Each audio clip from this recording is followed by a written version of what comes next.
नमस्कार, स्वागत है आपका ईटी नाउ स्वदेश पर। मैं हूं आपके साथ पूजा त्रिपाठी और स्टूडियो में मेरे सहयोगी डिम्पी कालरा भी मौजूद हैं और आप देख रहे हैं क्लोजिंग कॉल्स। और इस शो में आखिरी के 1 घंटे के एक्शन पर हमारी नज़र होगी, किस तरफ जा सकता है बाजार और रणनीति क्या होनी चाहिए वहां पर, ये भी हम आगे समझेंगे। आज बैंक निफ्टी की एक्सपायरी है, कल निफ्टी की एक्सपायरी होगी, उसके पहले किस तरह की रणनीति अपनानी चाहिए बाजार पर, इस पर हम चर्चा करेंगे। तो पहले तो आपको बता देते हैं कि इस शो में क्या कुछ खास होगा। तो 2:35 पर हमारे साथ एक्सपर्ट जुड़ेंगे और उनसे हम लेंगे इस वक्त के क्लोजिंग ट्रेड्स। 2:40 पर ऑप्शन के चैंपियन, जिसमें कि हम आपको बताएंगे ऑप्शन की रणनीति। 3 बजे खबरों के दम पर कहां पर एक्शन दिखाई दे रहा है, इस पर बात करेंगे मार्केट एट 3 सेगमेंट में। 3:05 पर खबर गर्म है, इसमें उस टॉप पर फोकस करेंगे जहां पर की एक्शन एक्सपेक्टेड है। 3:15 बजे BTST STBT ट्रेड्स और 3:20 पर आपको बताएंगे कि कल कौन कौन से अहम ट्रिगर्स होंगे जहां पर की आपको नजर रखनी है। तो ये है, आपको बताया कि क्या कुछ खास होगा शो में। लेकिन बाजार पर इस वक्त नजर डालें तो शानदार मजबूती इस वक्त देखने को मिल रही है और आज रिलायंस ऊपर है, रिलायंस लीड कर रहा है, करीब 4% अब ऊपर आ चुका है। निफ्टी 170 अंक ऊपर दिन की ऊपरी स्तर पर और बैंक निफ्टी भी 118 अंक ऊपर इस वक्त कारोबार कर रहा है। निफ्टी 22,170 के ऊपर अब निफ्टी आ चुका है। क्या करना चाहिए अब ऐसे में मार्केट में? पूजा, सुबह भी हमने आपसे यही बात रखी थी कि ये एक शॉर्ट कवरिंग की रैली हो सकती है, लेकिन वो होगी बट वो रेंज की होगी। 22,250, 350, अब तो आपको लेवल्स भी याद हो गए होंगे। ये लेवल्स हम कई दिनों से आपके सामने रख रहे हैं और हमने आपको 3 चीज़ें बताई थी। आज एक स्टॉप लॉस बताया था 21,800 का, 22,000 का एक सिल्वर लाइनिंग बताई थी कि इसके ऊपर जितना रहेंगे आप मजबूत रहेंगे। और तीसरा, सुबह सुबह रिलायंस ने भी आपको योगदान दिया, लेकिन अभी भी हम अपनी मेगा जोन को पार नहीं कर पा रहे हैं। ये 250, 350 वाली रेंज है, टफ रेंज है। आज 4% रिलायंस चला है, 4%। HDFC भी चल रहा है, लेकिन उसके बावजूद भी हम उतनी स्ट्रेंथ नहीं देख पा रहे हैं बाजार के अंदर जितनी मेरे को चाहिए। और मार्केट जब तक इस रेंज का ब्रेकआउट नहीं करेगा, शॉर्ट्स ट्रैप नहीं होंगे। एक अच्छी अपॉर्चुनिटी थी कि डेरिवेटिव एक्सपायरी से पहले इन सबको ट्रैप किया जा सकता था, लेकिन बाजार वो धीरे धीरे करके फेड कर रहा है। मैं ये तो नहीं बोलूँगा कि बाजार ने आज प्रदर्शन खराब किया, बहुत बेहतरीन प्रदर्शन रहा, लेकिन ये जरूर बोलूँगा कि आज फिर से निफ्टी और बैंक निफ्टी का डाइवर्जेंस दिखा। ये डेरिवेटिव एक्सपायरी के हिसाब से भी अब डाइवर्जेंस हो चुका है, यानी कि आज एक दिन पहले बुधवार को, मंथ के लास्ट बुधवार जो होगा उस दिन डेरिवेटिव एक्सपायरी बैंक निफ्टी की होगी और फिर निफ्टी की आपको अगले दिन हो रही है। आज आप परसेंटेज में भी चेक कर लो निफ्टी और बैंक निफ्टी को, तो आपको क्लियर हो जाएगा कि इस समय की सिचुएशन क्या है। ये 5 बड़ी बातें आप बाद में चलाइएगा जिस समय मेहमान बोल रहे होंगे। अभी आप सिर्फ निफ्टी और बैंक निफ्टी को सामने रखिए। 161 पॉइंट की बढ़त के साथ अगर आप परसेंटेज देखेंगे ना तो 0.74% है, और अगर आप बैंक निफ्टी को देखेंगे 0.23% है। ये 3 गुना है परसेंटेज में निफ्टी की स्ट्रेंथ, जबकि बैंक निफ्टी धीरे धीरे करके अपने फेड कर रहा है, कमज़ोर कर रहा है। दूसरी पॉइंट, आज रिलायंस इंडस्ट्री, जैसे मैंने अभी आपको नोटिस कराया, एक चीज़ मैं और आपको नोटिस करा देता हूँ। कॉल और पुट बैंक निफ्टी की दोनों ही पैसा गंवा रहे हैं। एग्जाम्पल के लिए अगर आप फायर कर सकें तो 47,000 की कॉल दिखा दीजिए और 47,000 की पुट दिखाइए, आपको क्लियरली पता लग जाएगा कि आज कैसे पैसा बर्बाद हुआ है ऑप्शंस में, अगर आपने ऑप्शंस ले रखी हैं तो। इसलिए ऑप्शंस राइटर तो अच्छा पैसा बना रहा है, लेकिन ऑप्शंस बायर वाले पैसा नहीं बना पा रहे, ना तो कॉल वाले ना ही पुट वाले, उन दोनों के अंदर कोई पोजीशन नहीं हो रही है। 47,000 अगर आप फायर करके दिखा सकते हैं तो ठीक है, तो ठीक, नहीं तो छोड़ दीजिएगा। आगे बढ़ दें, अगर आप अच्छा चर्निंग के लिहाज से भी देखेंगे तो आज मार्केट का एडवांस डिक्लाइन कल के बराबर जैसा ही है, लेकिन आज रिलायंस एक अलग से सेगमेंट क्रिएट कर रहा है जो ये बताने की कोशिश कर रहा है कि ना केवल ये मजबूत है बल्कि आपको अगले कुछ एक दिनों में फ्रंट लाइन शेयर पर ही भरोसा करना होगा जब तक आप रेंज से बाहर नहीं निकलोगे। ये 94 शेयर्स अभी भी आपको एडवांसेस के अंदर बता रहे हैं, जबकि कल इससे भी बेहतर रेशो थी, लेकिन आपका लाल निशान में थे। आज रेशो ख़राब है, उतना बेहतर नहीं है, लेकिन फिर भी आप हरे निशान में हो। ये सिर्फ और सिर्फ वेटेज का कमाल है। एक और पॉइंट बस मेरे को आपको नोटिस कराना है, अभी भी हम रेंज के अंदर ही ट्रेड कर रहे हैं, तो कृपा करके ना ही वॉल्यूम को बढ़ाएं, ना ही ज़्यादा एग्रेशन रखें, शांति से बैठ जाएं। इस रेंज को ट्रेड करना आता है तो ठीक बात है, नहीं आता तो जो लॉट ले रखे हैं वही लॉट मेंटेन रखो। 20% आपका पैसा फ्यूचर्स में होना चाहिए, यानी कि इंडाइसिस के अंदर। 40% पैसा आपका स्टॉक्स के अंदर होना चाहिए, कैश, फ्यूचर, व्हाटएवर, और आपका 40% पैसा इस समय कैश में होना चाहिए। तो आपको एक अलग अलग चीज़ों का दायरा बना लेना है और थोड़ा उसको मेंटेन करना है। मैं फिर से ये 10वीं या 12वीं बार बोल रहा हूँ पिछले 6-7 दिनों में, आपको ये बाज़ार ना ही खरीदने का है ना ही बेचने का है, होल्ड करके पक्के से इस शेक को, इस जॉल्ट को झेलने का है। जो झेल जाएगा रिवॉर्ड पाएगा, जो नहीं झेलेगा वो पिट जाएगा और पैसे खराब करके चला जाएगा। थोड़ा सावधानी रखिए और कुछ भी नहीं है। पूजा। बिल्कुल, तो ये है सलाह इंडेक्स पर, सावधानी से ट्रेड करिए। रेंज को अगर आप प्ले कर सकते हैं तो रेंज में प्ले करने की कोशिश कीजिए, बड़ी अग्रेसिव पोजीशन लेकर ना जाइए। इस वक्त सलाह है निफ्टी पर और बैंक निफ्टी पर, क्योंकि हम अब एक्सपायरी को अप्रोच कर रहे हैं। चलिए अब आगे बढ़ते हैं और एक्सपर्ट को भी अब अपने साथ शामिल कर लेंगे। हमारे साथ मौजूद हैं इस वक्त दलजीत कोहली और जतिन गेड़िया जी भी इस वक्त हमारे साथ जुड़ चुके हैं। एक एक करके कुछ और भी एक्सपर्ट्स हमारे साथ जुड़ेंगे जिनसे कि हम इस वक्त के क्लोजिंग ट्रेड्स जानने की कोशिश करेंगे। जतिन जी, अब आपसे समझना चाहेंगे बाजार पर आपका क्या व्यू बन रहा है और अपने ट्रेड्स भी बताइए। इस वक्त आप कहाँ मौके देख रहे हैं ट्रेड के लिए? देखिए, अगर जो मैं निफ्टी की बात करूँ तो ओवरऑल मेरे को लगता है कि 22,526 से 22,710 का जो फॉल हुआ था वो फॉल का रिट्रेसमेंट हो रहा है बाजार में। ऊपर में मेरे को लगता है कि 22,200 और 22,220 ये रेंज में मल्टीपल रेजिस्टेंस पैरामीटर्स है। तो मेरे को लगता है कहीं ना कहीं ये जो रैली हम 22,710 से देख रहे हो, कहीं ना कहीं थोड़े एक लास्ट लेग में मेरे को लग रहा है। इसके लिए करंट लेवल से मेरे को अपसाइड पोटेंशियल लग रहा है, लेकिन बहुत ज़्यादा नहीं लग रहा है। इसके लिए मैं ज़्यादा करके बाय ऑन डिप्स की सलाह देना चाहूँगा। अगर जो निफ्टी में अगर जो इसको बाय करना है तो अराउंड 22,150, 130 के आसपास अगर जो डिप आता है तो बाय करिए 22,080 के स्टॉप लॉस से, और टारगेट 22,215 के रहेंगे। और अगर जो बैंक निफ्टी की मैं बात करूँ तो बैंक निफ्टी 3 दिनों से इनफैक्ट 4 दिनों से एक रेंज में ट्रेड कर रहा है।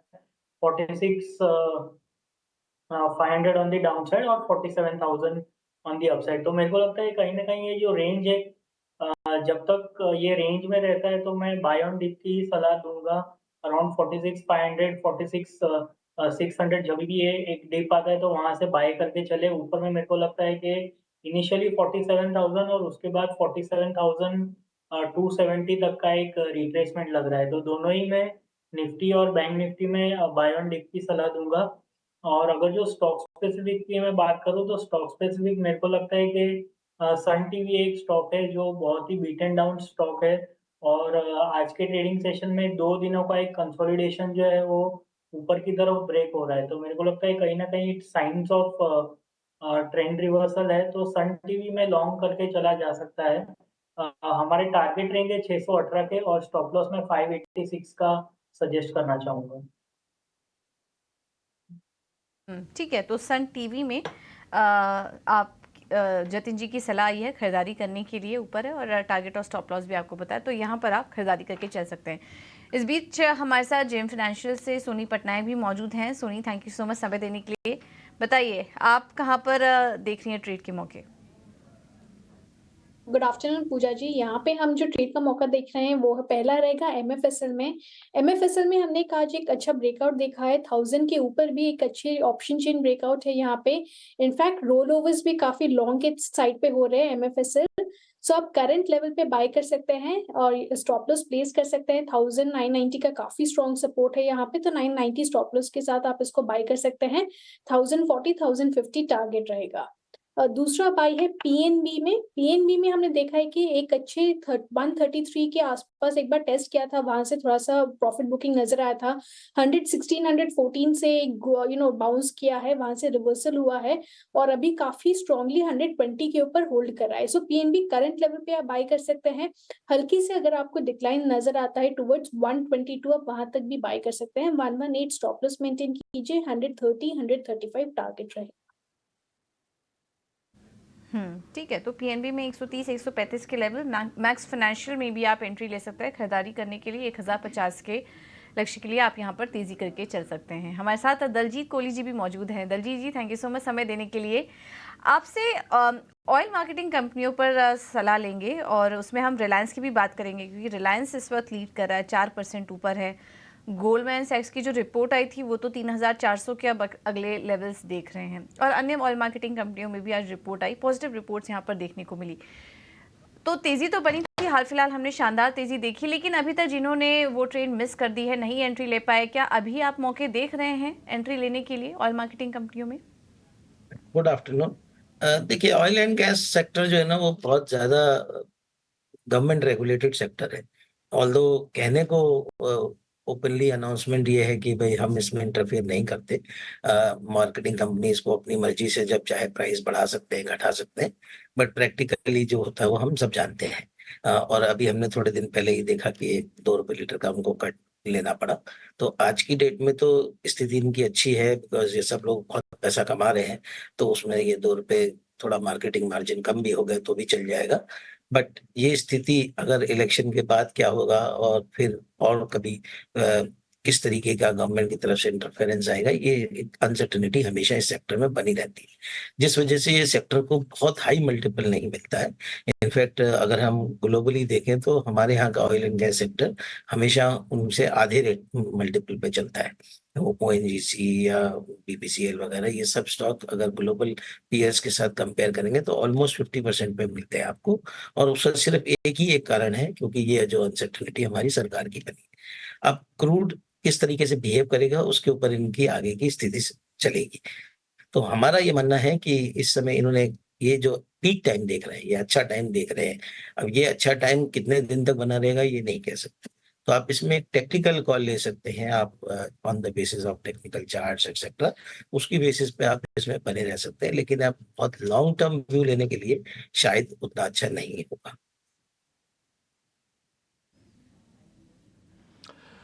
ठीक है, ये ऑयल मार्केटिंग कंपनीज पे एक रिपोर्ट, और रिपोर्ट के साथ साथ आपको दिलजीत ने अपना एक व्यू पॉइंट भी दे दिया। अलग अलग स्टॉक्स हम लगातार आपके सामने रख ही रहे हैं, और मैं फिर से बोलूँगा थोड़ा स्टॉक्स भी कम रखिए, थोड़ा मार्केट को हिसाब से मैनेज होने दीजिए, उसके बाद हम फिर बढ़ते हैं आगे।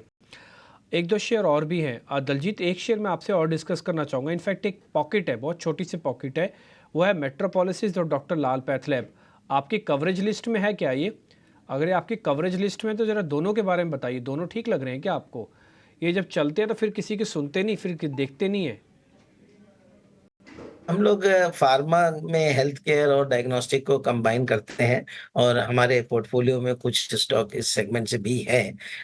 ये दोनों स्टॉक नहीं है एज ए डिस्क्लोजर, और हम स्टॉक स्पेसिफिक बात नहीं कर सकते, बट हम ये बात कर, एक सेक्टर पे व्यू ये है कि इस सेगमेंट में जो अपने डायग्नोस्टिक का सेगमेंट है उसमें देखा कि पिछले 3-4 साल से काफी जो कोविड के बाद से इनका एक बेस बहुत बड़ा हो गया था, और उसमें इन्होंने अनाप शनाप एक्सपेंशन भी कर लिया था। तो वो सब चीजें जो है अब पिछले 2-3 साल से धीरे धीरे करके वो ठीक हुई हैं, और अब ये इस स्थिति में आ गए हैं कि यहाँ से ये लोग वापस अपना बिजनेस को रिवाइव कर पा रहे हैं, उसमें जो मार्जिन हैं वो वापस ले पा रहे हैं। हमने देखा कि बीच में जो ऑनलाइन वाले बहुत सारे नए लोग आ गए, बहुत सारी फार्मा कंपनियों ने नई चेन्स चालू कर दी, क्योंकि सबको ही दिखता था कि डायग्नोस्टिक में एक बहुत बड़ी मार्केट अवेलेबल है, अनऑर्गेनाइज्ड मार्केट भी बहुत बड़ी अवेलेबल है, तो हम उसको सब ऑर्गेनाइज में ले आएंगे। तो उस बेसिस पे इसमें कंपटीशन बहुत ज्यादा था, बट जो मार्केट के लीडर्स हैं, आई थिंक उन्होंने बहुत अच्छे से अपने आप को इसमें एडवर्स कंडीशन में हैंडल किया। और अब ऐसी खबरें आ रही हैं, कुछ चैनल चेक्स बता रहे हैं कि ये लोग इस पोजीशन पे आ गए हैं कि यहाँ से प्राइस इंक्रीज ले पा रहे हैं। तो जैसे कुछ हमने सुना है कि 1-2 कंपनियों ने 5%, कुछ 5-7% के प्राइस इंक्रीजेस लिए हैं पिछले 2-4 दिनों में। तो दैट मीन्स कि जो कंपटीशन का प्रॉब्लम था वो शायद अब सेटल डाउन हो गया है। तो ऐसा नहीं है कि यहाँ से मार्जिन एकदम 500 बेसिस पॉइंट बढ़ जाएंगे, बट एटलीस्ट गिरना बंद हो जाएंगे, और वही फिर यहाँ से जो है फिर अर्निंग्स के ऊपर विजिबिलिटी देखनी शुरू होगी। तो सेक्टर बहुत अच्छा है।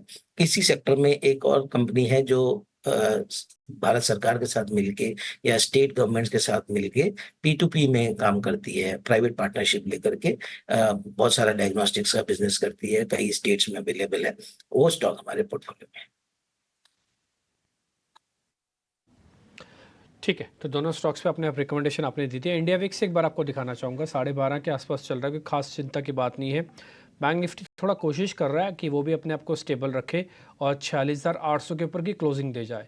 ये क्लोजिंग बड़ी इंपॉर्टेंस रखेगी 46,800 के ऊपर, क्योंकि फिर 47,000 की जर्नी में सिर्फ 200 पॉइंट बाकी रह जाएंगे और कोई बड़ी बात नहीं, गैप के साथ भी ओपन कर दे। अगर गैप के साथ हो गया ओपन तो फिर शॉर्ट स्क्वीजिंग और फास्ट होगी। तो इसलिए बहुत इंपॉर्टेंट है कि आज बैंक निफ्टी की क्लोजिंग हमको 46,800 के ऊपर मिल जाए, और अगर मिल जाती, जिसकी अटेम्प्ट ले रहा है मार्केट अभी, तो फिर ये एक अच्छा पॉइंट भी हो सकता है। आगे बढ़े, सोनी पटनायक से मेरे को एक शेयर पता करना, और मेरे को लगता है उस सीरीज़ का शेयर भी हो सकता है। मैं सुबह भी उसके बारे में जिक्र कर रहा था। सोनी, उस शेयर का नाम है टाटा केमिकल। ये शेयर चल रहा है 1090 पे। एक सोर्स बेस्ड इंफॉर्मेशन है, मैं फिर से कोट कर दूं, ये सोर्स बेस्ड इंफॉर्मेशन है, मेरे पास कोई पुख्ता जानकारी नहीं है। और जो इंफॉर्मेशन है उसके तहत ये है जानकारी कि टाटा सन्स हो सकता है अपनी स्टेक होल्डिंग इस कंपनी के अंदर और बढ़ा दे। मार्केट में बातचीत ये चल रही है, अगर ऐसा होता है, इस मंथ में हो सकता है, अप्रैल में, अगर ऐसा होता है तो इस कंपनी के दाम 3500 तक भी जा सकते हैं। मैं इतना एग्रेसिव नहीं हूँ कि 3500 के बारे में भी सोच पाऊँ। हाँ, मैं इतना एग्रेसिव ज़रूर हूँ कि 1000 का एक स्टॉप लॉस दे के शायद खरीदारी कर लूँ। तो सोनी, मैं 1000 का या 1050 का एक स्टॉप लॉस लगा सकता हूँ। मेरे को आप रिस्क रिवॉर्ड के हिसाब से टारगेट और अपना कन्विक्शन बता दीजिए, प्लस करूँ कि नहीं करूँ। जी डिम्पी जी, यहाँ पे डेफिनेटली एक रिस्क ले सकते हैं। अगर हम पूरे एंटायर अप्रैल सीरीज की बात करें तो 1000 का इनफैक्ट अच्छा सपोर्ट है। लास्ट सीरीज में, सॉरी मार्च सीरीज में हमने जितना भी वो रैली देखा था, कंटिन्यूसली 4-5 डेज का एक रैली था। प्रॉफिट बुकिंग भी नजर आई है। जो लेवल से जहां से उसने टर्न अराउंड लिया है वो भी 1000-1020 इसी सपोर्ट से टर्न अराउंड लिया है। सो मेरे ख्याल से 1020 का स्टॉप लॉस आप लगा सकते हैं। एक रेजिस्टेंस है 1150 के पास, एक रेजिस्टेंस है, बट अगर उसको क्रॉस कर पाता है कल या फिर मंडे तक एक बार क्रॉस कर सकता है, सो डेफिनेटली आपको एक फर्दर अपसाइड टुवर्ड्स 1300-1400 के रेंज में दोबारा दिख सकता है। सो मेरे ख्याल से आप यहाँ पे प्लस कर सकते हैं 1000 का, 1020 स्टॉप लॉस के साथ आप इसको होल्ड भी कर सकते हैं। ठीक है, ये जो 50-60 रुपए कमाने वाले आए ना, कृपा करके वो टाटा केमिकल्स में अभी नहीं आए। टाटा केमिकल्स में टिपिकली पीएमएस वाले आए हैं, जिनको 1000 के आसपास का स्टॉप लॉस रखने का हो तो इनका रिस्क रिवॉर्ड भी जस्टिफाइड हो जाएगा। मान लो 1300-1400 का टारगेट है, जैसे भी सोनी आपको बता रही है। इस केस में क्या है कि 300 रुपये आपके पास आएंगे, 100 रुपये आपके पास से जाएंगे, तो 1:3 की रेशो है। तो थोड़ा सा ना आपको इसमें समय देना पड़ेगा। अगर समय दिया, मेरे को ऐसा लगता है, अगर समय दिया तो शायद काम बन सकता है। फिर भी अपना ड्यू डिलिजेंस करके ही आइएगा। टाटा केमिकल इससे पहले भी 1000 से 1200, 1250 की जर्नी लगा चुका है। ये वापस आ जाता है 1000, पता नहीं क्या प्यार है इसको 1000 के लेवल से, लेकिन फिर भी थोड़ा बहुत ध्यान रखिएगा इसके अंदर आप। हाँ, आगे बढ़ें। एक शेयर मेरे को और पता करना, वो है steel authority of India limited. ये एक इकलौता शेयर है जो भी F&O बैन में है। कल सीरीज़ की एक्सपायरी है, आज बैन में है, तो थोड़ी पोजीशन नहीं हो पा रहा है इसको। हमने कल जब हमको एक्सपर्ट्स कॉल दे रहे थे तो मैंने 1-2 जगह पता किया, बोल रहा सर प्लस कैसे करें, तो बैन में। मैं कहा चलिए ठीक है, कोई बात नहीं, पता करते हैं एक्सपर्ट से। जतिन, मान लो शेयर तो है ये बैन में, फिर अपॉर्चुनिटी अगर इसकी तेज़ी की बनती है तो इसके लॉट के बराबर कैश में ले लें। नई सीरीज़ के फर्स्ट डे तो बैन में नहीं होगा ये, फिर उसके बाद इसको कन्वर्ट कर लेंगे फ्यूचर्स में। देखिए, सेल की अगर जो मैं बात करूँ तो टेक्निकली तो एक रेंज में ही ट्रेड कर रहा है, और अगर जो मैं इसके स्टॉप लॉस की मैं बात करूँ तो मेरे को लगता है कि स्टॉप लॉस थोड़ा डीप आ रहा है, अराउंड 128 के आसपास आ रहा है।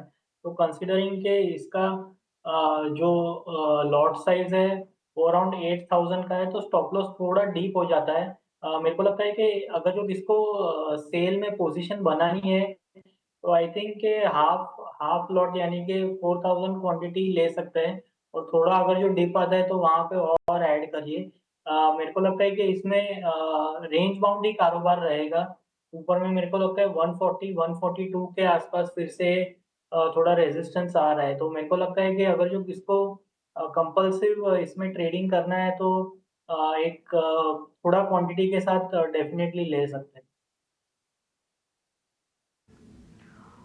ओके, तो कुछ क्वांटिटी के साथ आप सेल में एंट्री ले सकते हैं, ये है सलाह। कुछ और भी स्टॉक्स पर चर्चा कर लेते हैं। एबीबी एक बार देख लेते हैं, और सुबह से ही स्टॉक मजबूत है, 6% ऊपर, 366 अंकों की तेज़ी है। सोनी, जिन्होंने ट्रेडिंग के लिए लिया वो अब क्या करें? निकल जाए स्टॉक से, अब मुनाफा हो गया? नहीं, यहाँ पे स्टॉक में अभी भी काफी स्ट्रेंथ है। इनफैक्ट एक फ्रेश ब्रेकआउट है, वॉल्यूम्स पे काफी स्ट्रांग है, सो कंटिन्यू कर सकते हैं। अगर कोई ऑलरेडी लेके रखे तो स्टॉप लॉस ट्रेल कर दीजिए 6200 पे। फ्रेश एंट्री के लिए भी आपको 6200 का ही स्टॉप लॉस यहाँ पे रखना पड़ेगा, एंड ऊपर जाते हुए एक बार 6500 तक एक बार टेस्ट कर सकता है। ओके, तो 6500 तक ये स्टॉक अब जा सकता है। अगले जो टारगेट्स नज़र आ रहे हैं तो अभी बने रहें अगर आपके पास है तो, लेकिन स्टॉप लॉसेस का ध्यान रखें। चलिए अब आगे बढ़ते हैं और रुक करते हैं अगले सेगमेंट का, ऑप्शन के चैंपियंस।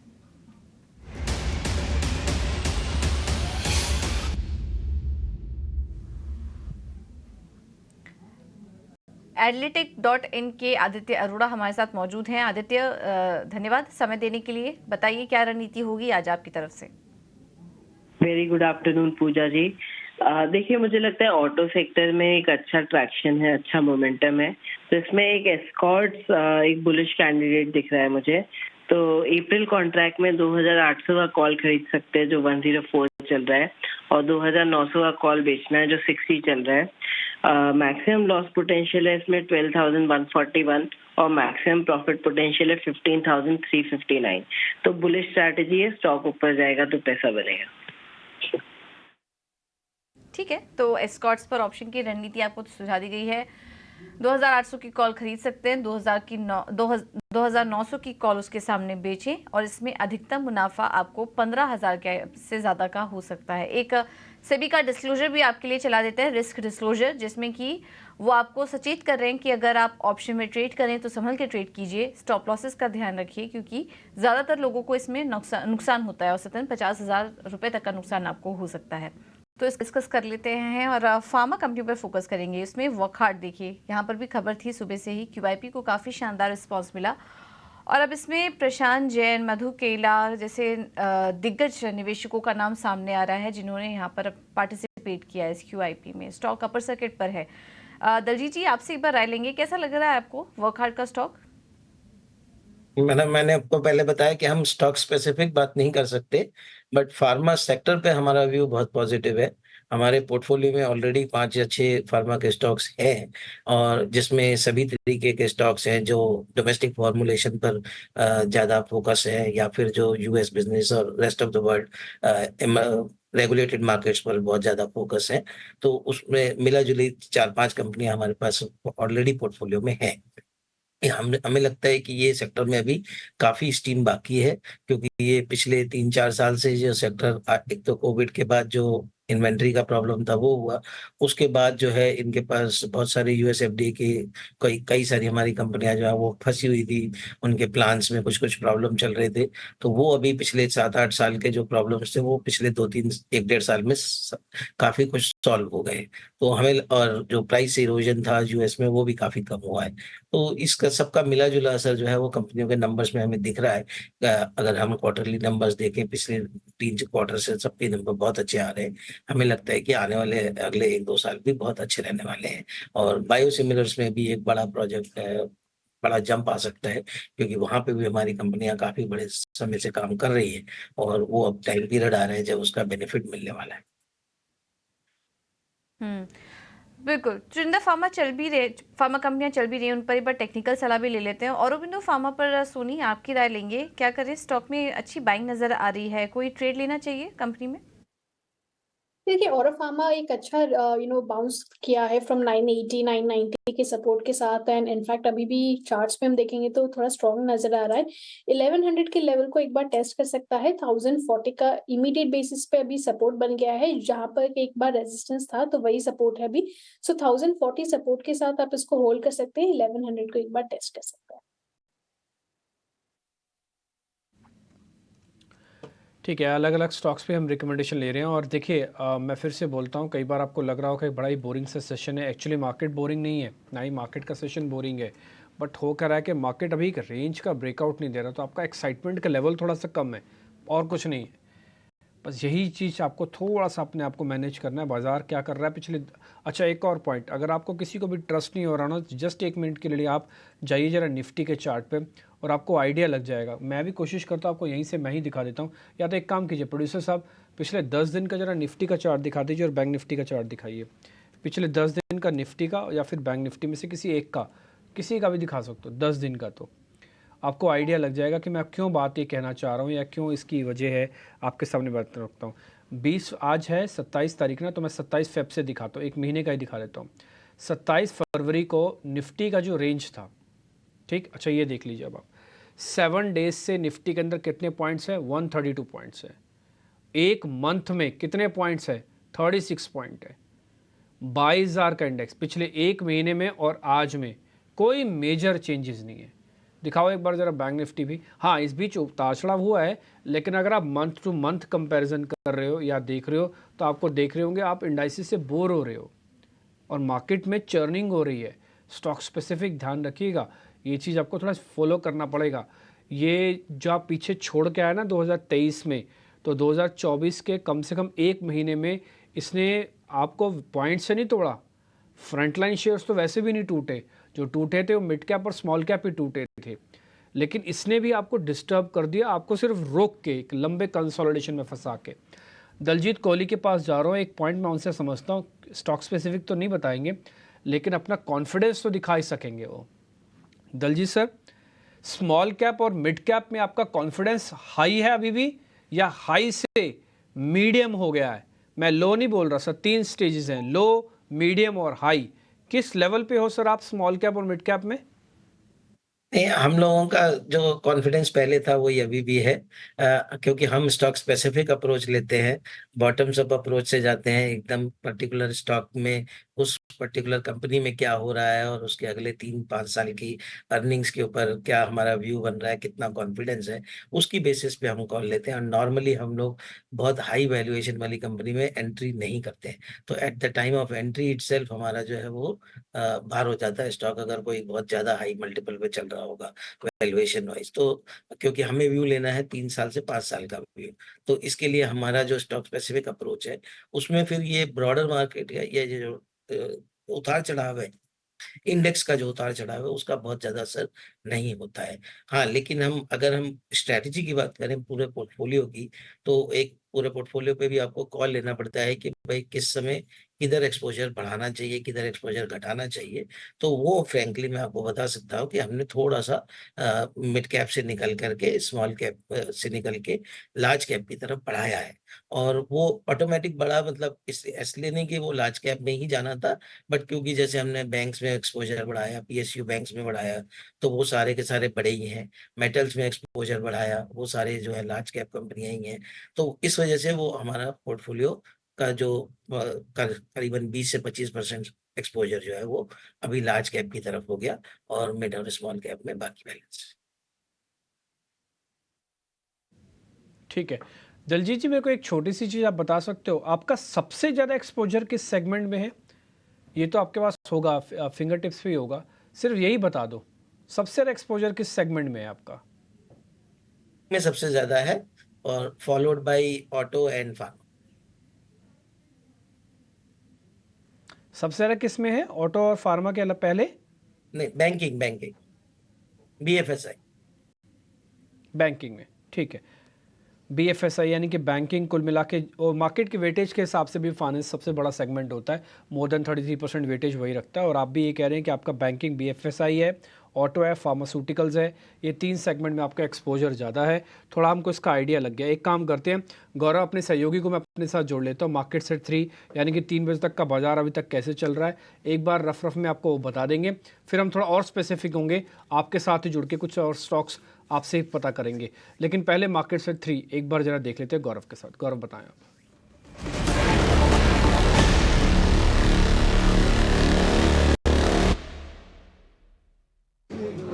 जी हाँ, अगर आज मार्केट के एक्शंस की बात करें तो बात करते हैं सबसे पहले BSE के स्टॉक की, क्योंकि BSE में कहीं हमें काफ़ी अच्छा एक पॉजिटिव मोमेंटम देखने को मिला था।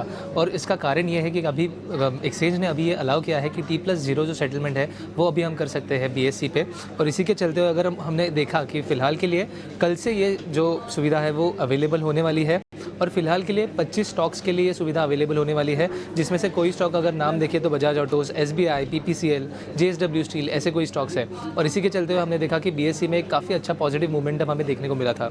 अगली बात करते हैं पक्का लिमिटेड की, क्योंकि इस कंपनी ने एक रिवाइज्ड कॉस्ट को अप्रूव किया है उसके एक प्रोजेक्ट के लिए, जागृति प्रोजेक्ट करके जो प्रोजेक्ट था उसके लिए, और ये रिवाइज्ड कॉस्ट अभी 675 करोड़ रुपीज़ की होने वाली है। अब इसकी खासियत ये रहने वाली है कि इसकी वजह से एक्सपांशन जो है, कंपनी एक्सपांड करने वाली है अपना पेपर मैन्युफैक्चरिंग प्रोजेक्ट, और इसका कैपेसिटी जो है वो एक्सपांड होने वाला है 100 TPD से, और इसके अलावा पल्प मिल का जो कैपेसिटी है वो भी एक्सपांड होकर 130 TPD से 180 TPD पे जाने वाला है, और इसीलिए इस स्टॉक में भी हमने एक पॉजिटिव मोमेंटम देखा है आज के दिन में। अगली बात करते हैं L&T की, क्योंकि L&T को फिलहाल में एक कंस्ट्रक्शन के लिए प्रोजेक्ट मिला है जिसका वैल्यू 2500 से लेके 5000 करोड़ तक होने वाला है, और ये जो प्रोजेक्ट है वो डोमेस्टिक और इंटरनेशनल इस दोनों मार्केट्स में से मिलके मिला है, और इसीलिए हमने एक पॉजिटिव मोमेंटम इस स्टॉक में भी बिल्ड होते हुए देखा था आज के दिन में।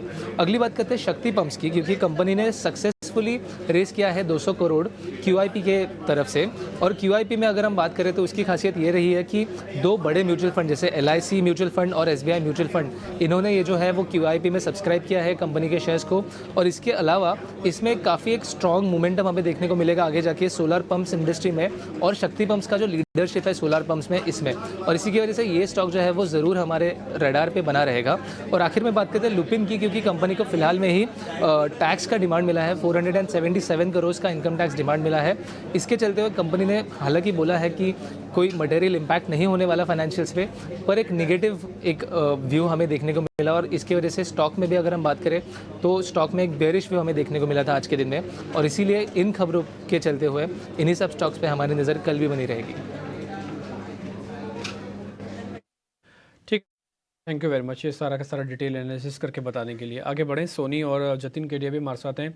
सोनी, आपसे ज़रा मैं 2-4 शेयर फटाफट से पता कर लेता हूँ, ज़रा बताइएगा क्या करना है। पहला है गोदरेज CP, इसकी रोल ओवर की पोजीशंस वगैरह भी चेक कर लेना। आपके पास तो टर्मिनल है, आप 1 ही मिनट डालोगे तो पता लग जाएगा रोल ओवर।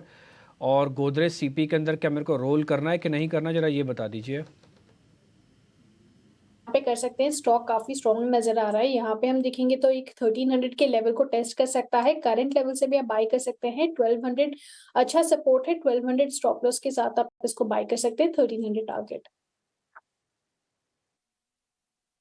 बाय भी कर सकते हैं, रोल ओवर भी कर सकते हैं, दोनों के लिए हाँ है ना सोनी? जिनके पास है वो तो रोल करेंगे ना, वो तो बाय ही नहीं करेंगे। जी डेफिनेटली। ठीक है, तो बाय और रोल ओवर दोनों के लिए, यानी कि पुराने और नए दोनों पार्टीज के लिए, दोनों खिलाड़ियों के लिए है। आप चाहें तो एक बार इस पर भी ध्यान रख सकते हैं। ध्यान रखने के आने का मतलब कि पॉजिटिव सोच के साथ आगे बढ़ सकते हैं, इसका दूसरा मतलब ना निकाला जाए। आगे बढ़ते हैं, 1-2 शेयर और पता करते हैं। जतिन केडिया, आप जरा बजाज ग्रुप में से कोई बताएंगे शेयर जो आपको ठीक लग रहा है? मेरी तरफ से बजाज ऑटो है। बजाज ऑटो अगर आपको ठीक लग रहा है तो मैं रोल ओवर कर जाऊं, और नए वाली पार्टी को भी आना चाहिए, यानी कि नए लोगों को भी आना चाहिए। देखिए, इन स्पेसिफिक अगर जो बजाज ऑटो की बात करो तो डेफिनेटली रोल ओवर करके जा सकते हैं, क्योंकि इसका जो ट्रेंड है वो शॉर्ट टू मीडियम टर्म में पॉजिटिव है। मेरे को लगता है जब तक ये अराउंड 8850 नीचे ब्रीच नहीं करता, तब तक मेरे को लगता है कि इसमें कोई ट्रेंड रिवर्सल का संकेत नहीं बनता है। और ऊपर में मेरे को लगता है कि अराउंड 9575 से 9600 के लेवल्स में इन द नेक्स्ट मंथ या तो नेक्स्ट कपल ऑफ वीक्स में आते हुए दिखाई दे रहे हैं। तो डेफिनेटली लॉन्ग करके चला जा सकता है। 8875 का एक स्टॉप लॉस इसमें मैं सजेस्ट करना चाहूँगा। दलजीत जी, मैं आपकी मजबूरी समझ सकता हूँ। कंप्लायंस के ज़रिए आप ये तो नहीं बता पाओगे कि ये शेयर को खरीदो या बेचो, लेकिन आप सेगमेंट या थीम के ज़रिए ये थोड़ा हिंट कर सकते हो। तो मैं ना आपको एक ऐसे सेगमेंट की तरफ लेके जा रहा हूँ जहाँ पे बहुत सारी कंपनियाँ हैं, और आप जैसे ही मैं आपसे पूछूंगा ना उस सेगमेंट के बारे में, तो आप थोड़ा भी हिंट करोगे तो हम समझ जाएंगे अच्छा किस कंपनी के बारे में आप बातचीत कर रहे हो। देखना, हमारे प्रोड्यूसर साहब भी समझ जाएंगे और वो तुरंत वही कंपनी फायर करेंगे। मैं बात कर रहा हूँ सर अडानी ग्रुप की। इसमें सीमेंट है, इसमें हाइड्रोजन वाला बिजनेस है, इसमें एनर्जी वाला बिजनेस है, इसमें पोर्ट वाला कारोबार है, इसमें विल्मर जैसी कंपनी है जो कि खाने पीने में काम आएगी, ठीक है, और इसमें गैस वाला बिजनेस भी है, टोटल गैस भी है।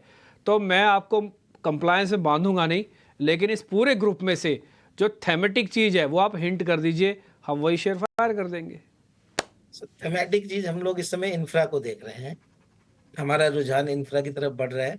और अच्छा, एक दो स्टॉक हमने ऐड करना शुरू भी किए हैं। हमें लगता है कि आफ्टर द इलेक्शंस गवर्नमेंट का काफी बड़ा फोकस इंफ्रास्ट्रक्चर डेवलपमेंट पे रहने वाला है, और उसमें जो है वो सभी तरीके की कंपनियों को बेनिफिट होगा, छोटी से लेकर बड़ी कंपनियां, हर तरीके का काम।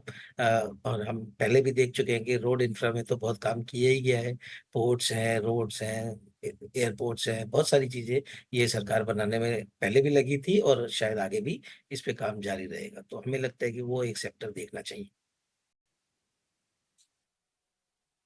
सर आपने काम भी कर दिया और हमारे को हिंट भी कर दिया, बता भी दिया। और वैसे मैं बताऊँ सर क्या है, आज ना हमको सीमेंट वाली कंपनीज का रोल ओवर की पिक्चर भी काफ़ी बेहतर लग रही है। आपने जो इंफ्रा वाली थीम दी है ना, एक्चुअली उसमें सीमेंट का भी बहुत इंपॉर्टेंट रोल है।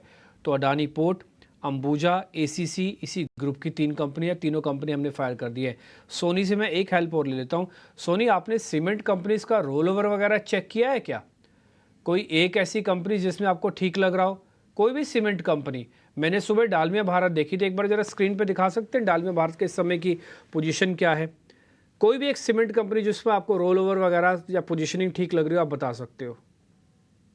जी, यहाँ पे अगर हम देखेंगे तो इंडिया सीमेंट एक स्टॉक है जहाँ पे थोड़ा सा अभी अच्छे सपोर्ट के साथ रिवर्सल फॉर्मेशन एक दिखाया है, 200 का काफी अच्छा सपोर्ट है। सो यहाँ पे अगर हम देखें तो 200 जब तक होल्ड करता है, एक बार 235 240 के रेंज को टेस्ट कर सकता है। वो रहा पहला फेज। अगर उसके ऊपर भी सस्टेन कर पाता है देन अपने प्रीवियस हाइज ऑफ 270 280 रेंज को भी टेस्ट कर सकता है। सो ये 2 फेज में एक बार रन कर सकता है, काफी अच्छा है। 200 सपोर्ट के साथ आप इसको होल्ड कर सकते हैं। ठीक है, डन। 200 का सपोर्ट है और ज़्यादा दूर भी नहीं है, 12 रुपये ही है और अच्छा शेयर है। इंडिया सीमेंट सदर्न इंडिया की कंपनी है। ठीक है, तो आप इसको होल्ड भी कीजिए, थोड़ा बहुत लेना चाहते हैं ले भी लीजिएगा। आपको ना मैं बैंक निफ्टी इसलिए दिखाना चाह रहा था क्योंकि बैंक निफ्टी धीरे धीरे करके ऊपरी स्तरों से थोड़ा नीचे आया है। अब बढ़त सिर्फ 86 पॉइंट की रह गई है। ये टिपिकली आज डेरिवेटिव एक्सपायरी है, तो बैंक निफ्टी क्या कर रहा है कि निफ्टी को भी ड्रैग करके नीचे लेके आ रहा है। हालांकि दोनों के क्रिटिकल लेवल अभी भी बरकरार है, उसमें कोई दिक्कत नहीं है, लेकिन एक स्ट्रेंथ होती है, एक पावर होती है जो विजिबल होती है। आप देखते हैं, आप फील करते हैं, टर्मिनल से आपको पता लगता है। वो पावर, वो स्ट्रेंथ, वो फील गुड फैक्टर अभी भी मिसिंग है मार्केट के अंदर। हरा निशान होना। अच्छा, निफ्टी का मैं बताता हूँ, कल 90 पॉइंट नीचे था निफ्टी क्लोजिंग, किसी को नहीं होता जाके चेक करें एक बार। आज 90 पॉइंट है ऊपर निफ्टी। तो आज हम गीत गाते नहीं दिख रहे हो, अच्छे अच्छे शेयर पूछ पूछ के देख रहे हैं आपके सामने। कल आपने मंदी वाले शेयर भी डिस्कस किए होंगे। एक जो फील गुड फैक्टर होता है ना कि बम्बार्डिंग करके बाजार ऊपर लेके गया है और शॉर्ट स्क्वीजिंग हो गई है, वो एब्सेंट है, वो अभी भी एब्सेंट है। और मैंने आपको थोड़ी देर पहले भी 1 महीने का निफ्टी का चार्ट दिखाया था और बैंक निफ्टी भी दिखाया था, आपको उससे ही क्लियर हो गया होगा कि आप अगर 1 महीने से कोई चीज़ होल्ड करके बैठे हैं तो कुछ नहीं पा रहे हैं। खैर, आगे बढ़ते हैं। खबर गरम के जरिए आपको बहुत सारे हम शेयर्स बताते हैं, उसके पीछे की खबरें भी बताते हैं और एक स्टैंडर्ड डिस्क्लोजर भी देते हैं। डिस्क्लोजर ये है कि ये सारी के सारी डीलिंग रूम चेक होता है, सोर्स बेस्ड इंफॉर्मेशन है। आप कोई भी शेयर ले रहे हैं तो अपने वित्तीय सलाहकारों से पूछ के या अपने कंप्लायंस को चेक करके ही लीजिएगा। फिर भी हम अपना काम कर देते हैं। खबर गरम सेगमेंट में शरद को जोड़ते हैं, आपको बता रहे हैं वो शेयर।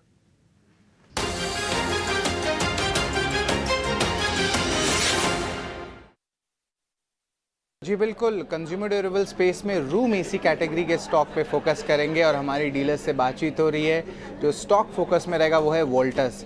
यहाँ पे डोमेस्टिक इंस्टीट्यूशन की बाइंग देखने मिली है और दिन के ट्रेड में लगभग 4 लाख शेयर्स की जो है एक्सचेंज हैंड्स हुई है। अब ये 3 बंच ट्रेड के जरिए हुई है और इसको ट्रांसलेट करें तो ऑलमोस्ट 0.11% इक्विटी जो है एक्सचेंज हैंड्स हुए हैं। वॉल्यूम्स में भी थोड़ी पिकअप देखने मिली है और ऑलरेडी डीआई जो इन्वेस्टेड है कंपनी में वो इंक्लूड करते हैं आपके निप्पॉन, एसबीआई और कोटक म्यूचुअल फंड। लगभग 18% स्टेक म्यूचुअल फंड हाउसेस का है।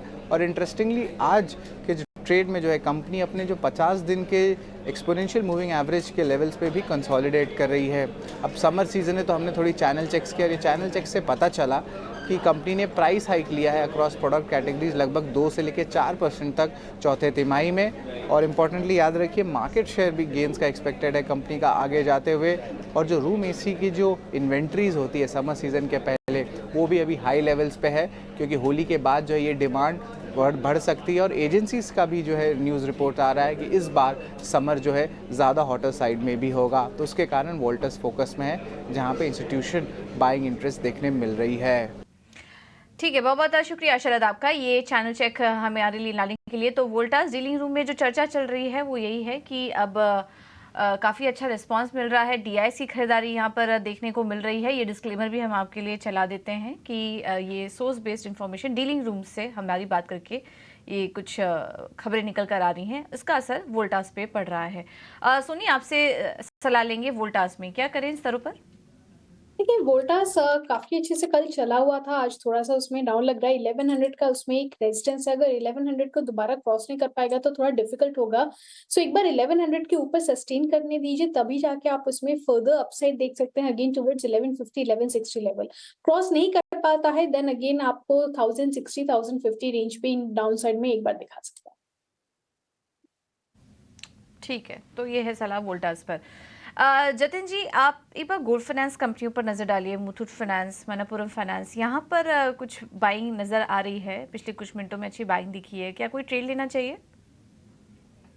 देखिए जो मुथूट फाइनेंस है उसमें एक पॉसिबिलिटी बनता है ट्रेड का, क्योंकि आज जो हमने एक इंट्राडे में हमने एक डिप देखा था वो कहीं ना कहीं अपने सपोर्ट पे जाके एक हॉल्ट हो गया है। तो मेरे को लगता है सपोर्ट पे बाइंग इंटरेस्ट जब भी आता है तो एक पॉजिटिव साइन होता है। मेरे को लगता है कि 1450 का एक स्टॉप लॉस लगा के इसमें बाइंग किया जा सकता है।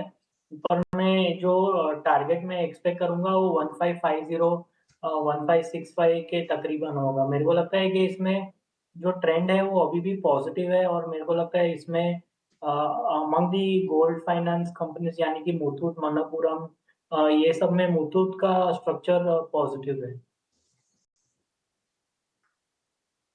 मुथूट फाइनेंस पर आप नज़र रख सकते हैं। अगले टारगेट जो नज़र आ रहे हैं वो है 1550 के, तो इस स्टॉक पर आप नज़र रखिए। लेकिन चलिए अब आगे बढ़ते हैं और एक अहम जानकारी आपको बताते हैं। मौजूदा वित्त वर्ष अब खत्म हो रहा है, तो ऐसे में मार्केट पार्टिसिपेंट्स टैक्स बचाने के लिए क्या करें और क्या नहीं, पूरी डिटेल्स लेकर हमारे साथ स्नेही जुड़ चुकी हैं। ऐसे ही बताइए, शेयर मार्केट के जो पार्टिसिपेंट्स हैं वो टैक्स बचाने के लिए किन बातों का ध्यान रखें? जी बिल्कुल, अगर टैक्स बचाना है तो कल ये करने का आखिरी दिन होगा, क्योंकि लॉन्ग वीकेंड के पहले कल आखिरी ट्रेडिंग डे है और शुक्रवार को गुड फ्राइडे के अकाउंट पर मार्केट बंद रहेगा। तो अगर आपको टैक्स बचाना है तो कल ये करने का आखिरी दिन है। अब मौजूद वित्त वर्ष का कैपिटल गेन टैक्स को कैपिटल लॉस से आप कम कर सकते हैं, ये मौका आपको कल आखिरी दिन है। और नुकसान वाले शेयरों को बेचकर और मुनाफे वाले जो शेयर्स आपने किए हैं उनके अगेंस्ट आप इन शेयर्स को सेट ऑफ कर सकते हैं। अब मान लीजिए कि इस वित्त वर्ष में आपने शेयर बेचने पर 2 लाख रुपए का मुनाफे किया हो तो आपको इस पर 15% short term capital gains tax भरना होगा। अब यानी इसका मतलब है कि आपको 30,000 रुपये टैक्स भरना होगा। पर समझिए कि इस वित्त वर्ष में आपके नुकसान वाले शेयर अगर आप बेचना चाहे तो आप उन्हें बेचकर ये टैक्स का बोझ जो है आप इसे कम कर सकते हैं। अगर शेयर बिक्री से 1 लाख का नुकसान हुआ तो आपका जो टैक्स का बोझ है वो आधा हो जाएगा और फिर उन शेयरों को अगले वित्त वर्ष के पहले दिन में आप वापस खरीद भी सकते हैं। तो इस तरीके से आप अपना टैक्स का बोझ जो है वो हल्का कर सकते हैं और आपके शेयर्स भी वापस आपके अकाउंट में आ जाएंगे और आप वो शेयर्स भी वापस खरीद सकते हैं। तो जी हाँ, FY24 का कल आखिरी दिन है, आखिरी ट्रेडिंग डे है। तो अगर आपको टैक्स का बोझ कम करना है इस तरीके से तो कल आखिरी दिन है आपको ये करने के लिए। बिल्कुल, तो ये अहम जानकारी अभी स्नेही ने आपको दी। इसे हम टेक्निकल टर्म्स में टैक्स हार्वेस्टिंग भी कहते हैं। अगर आपको गेन हो रहा है और पिछले कुछ समय के कुछ लॉस भी हैं तो उसे आप कैसे एडजस्ट कर सकते हैं, ये भी स्नेही आपको बता रही थी। और ये सभी कुछ करने का कल आखिरी दिन है, इस बात का आप ध्यान रखिए, क्योंकि ये छोटा कारोबारी सत्र है। उसके बाद फ्राइडे को, गुड फ्राइडे के मौके पर बाजार बंद रहेंगे। तो जो भी करना है आपको, अगर इस वित्त वर्ष आपको अपने लॉन्ग टर्म कैपिटल गेन्स बचाने हैं तो फिर आपको टैक्स हार्वेस्टिंग करना चाहिए। ये अभी आपको नहीं बता रही थी। एक छोटे से BTST STBT ट्रेड्स समझ लेते हैं हमारे एक्सपर्ट से, और इस बीच रुचित जैन भी हमारे साथ मौजूद है। रुचित, आप कहाँ पर देख रहे हैं ट्रेड के मौके इस वक्त? आपकी तरफ से कोई BTST STBT ट्रेड? भारतीय एयरटेल में एक BTST करने की सलाह रहेगी, क्योंकि हम देख रहे हैं कि स्टॉक में ब्रॉडर ट्रेंड काफी स्ट्रांग है। पिछले कुछ दिनों का कंसोलिडेशन स्टॉक में दिखा है और अब फिर से मोमेंटम का रिज्यूम होने के चांसेस लग रहे हैं। तो यहाँ पे 1200 के स्टॉप लॉस से भारतीय एयरटेल में खरीदारी करे 1270 के अराउंड के टारगेट्स के लिए। 1270 के टारगेट के लिए भारतीय एयरटेल में आप खरीदारी करके चल सकते हैं। जतिन जी, आपकी तरफ से क्या ट्रेड होंगे?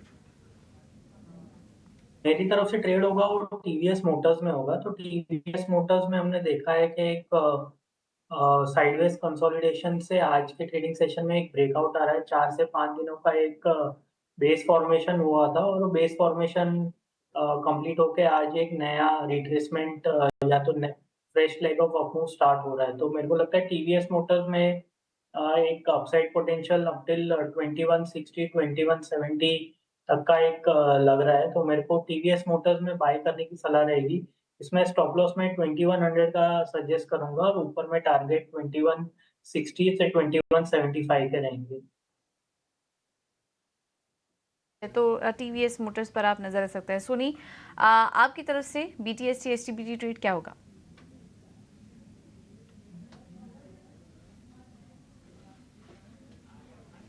ओके, चलिए, सोनी नहीं है हमारे साथ। तो भारतीय एयरटेल और TVS मोटर्स, इन दो स्टॉक्स पर आप नज़र रख सकते हैं। रुचित, आपसे समझना चाहेंगे, अब हम एक्सपायरी को अप्रोच कर रहे हैं। अगर अगली सीरीज़ के लिए कोई स्टॉक लेना हो, अब दर्शकों को कुछ रिकमेंड करना हो, तो कहाँ पर नज़र होगी आपकी? कौन सा स्टॉक अच्छा लग रहा है? सीरीज में देखें तो मार्केट्स जो करेक्टिव फेज में गया था उसमें कैपिटल गुड सेगमेंट काफी स्ट्रांग रहा और हमें लग रहा है कि आने वाले सीरीज में भी ये एक सेक्टर रहेगा जहाँ पे रिलेटिव आउट परफॉर्मेंस दिख सकता है, क्योंकि जब करेक्टिव फेज के टाइम पे जो सेक्टर या कोई स्टॉक्स नहीं गिरते हैं या रिलेटिवली एक अच्छी स्ट्रेंथ दिखाते हैं, आई थिंक वहाँ पे मोमेंटम जब रिज्यूम होता है तो स्ट्रेंथ और ज्यादा बढ़ती है। तो Larsen and Toubro with in space हमें काफी अच्छा लग रहा है। टेक्निकली एक कप एंड हैंडल जैसा पैटर्न फॉर्मेशन हुआ है जिसका ब्रेकआउट स्टॉक अभी दे रहा है। तो यहाँ पे हमें नेक्स्ट सीरीज के लिए अगर लार्ज कैप स्टेक स्टॉक्स में से कोई खरीदारी करनी है तो L&T में यहाँ पे चांस ले सकते हैं। 3600 के नीचे के स्टॉप लॉस रखने की सलाह रहेगी स्टॉक में और 3900 तक के अराउंड के टारगेट स्टॉक में आ सकते हैं। ओके, तो L&T अच्छा लग रहा है, इस पर आप नज़र रखिए। अगली सीरीज के लिए भी ये स्टॉक अच्छा लग रहा है, तो यहाँ पर आप नज़र रख सकते हैं L&T पर। अब एक और खबर आपको बता देते हैं। ये मिनिस्ट्री की तरफ से कुछ अपडेट आ रहे हैं और अब समर सीजन भी शुरू हो चुका है। बढ़ती गर्मी को देखते हुए ऊर्जा मंत्रालय ने भी एक्टिव हो चुका है और तेज़ी से कदम उठा रहा है।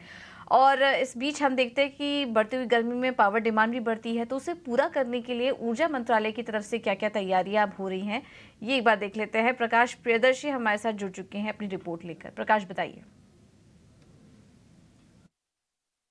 देखिए, सूत्रों के हवाले से हमें एक्सक्लूसिव जानकारी मिल रही है कि देश में मौजूदा पावर सप्लाई सिचुएशन के मसले पर ऊर्जा मंत्री ने एक अहम बैठक की है। इस बैठक में अधिकारियों के साथ इस मसले पर चर्चा की गई है कि पावर सप्लाई की मौजूदा स्थिति क्या है और साथ ही साथ अप्रैल से जून, जिसको कि क्रंच पीरियड कहा जाता है, इस दौरान की क्या स्ट्रैटेजी है ताकि देश में पावर कट की स्थिति न हो और सफिशिएंट पावर की सप्लाई जो है वो सुनिश्चित की जाए। सूत्र हमें बता रहे हैं कि इस बैठक में ऊर्जा मंत्रालय के अलावा पेट्रोलियम मंत्रालय और कोयला मंत्रालय के जो ऑफिशियल्स हैं वो शामिल हुए और इस बात की रणनीति बनी कि वो तमाम पॉसिबल स्टेप्स जो हैं वो लिए जाएंगे ताकि देश में सफिशिएंट पावर की अवेलेबिलिटी बनी रहे। इसके अलावा हमें इस बात की भी जानकारी मिल रही है कि ये फैसला हुआ है कि कम से कम 7000 मेगावाट कैपेसिटी के जो गैस बेस्ड पावर प्लांट हैं उनको रीस्टार्ट किया जाएगा, खासकर अप्रैल से जून पीरियड के दौरान। और उसके लिए गेल को ये निर्देश दिया गया है कि वो सफिशिएंट मात्रा में गैस की सप्लाई करे अफोर्डेबल रेट पर। साथ ही साथ ये भी फैसला हुआ है कि एक मैकेनिज्म तैयार किया जाएगा ताकि जो एक्चुअल कॉस्ट है एक गैस बेस्ड पावर प्लांट जो हैं उनके ज़रिए जो पावर का जनरेशन हो रहा है उसके लिए, ताकि उनको कोई घाटा ना हो, और एक बेंचमार्क फिक्स किया गया है। उसी के हिसाब से पावर की बिक्री जो है की जाएगी, खासकर वैसे पावर की जिनका generation gas based power plant से किया जा रहा है। साथ ही साथ इस बात की इजाज़त भी सभी पावर प्लांट्स को दिए गए हैं कि वो गैस बेस्ड पावर प्लांट से निकलने वाली बिजली की जो बिक्री है वो सिर्फ पावर एक्सचेंजेस से ही कर सकते हैं, खासकर अप्रैल से जून पीरियड के दौरान। तो जाहिर तौर पे पावर प्लांट्स को इसका फ़ायदा होगा, क्योंकि उन्हें एक्चुअल कॉस्ट की रिकवरी करने में आसानी होगी।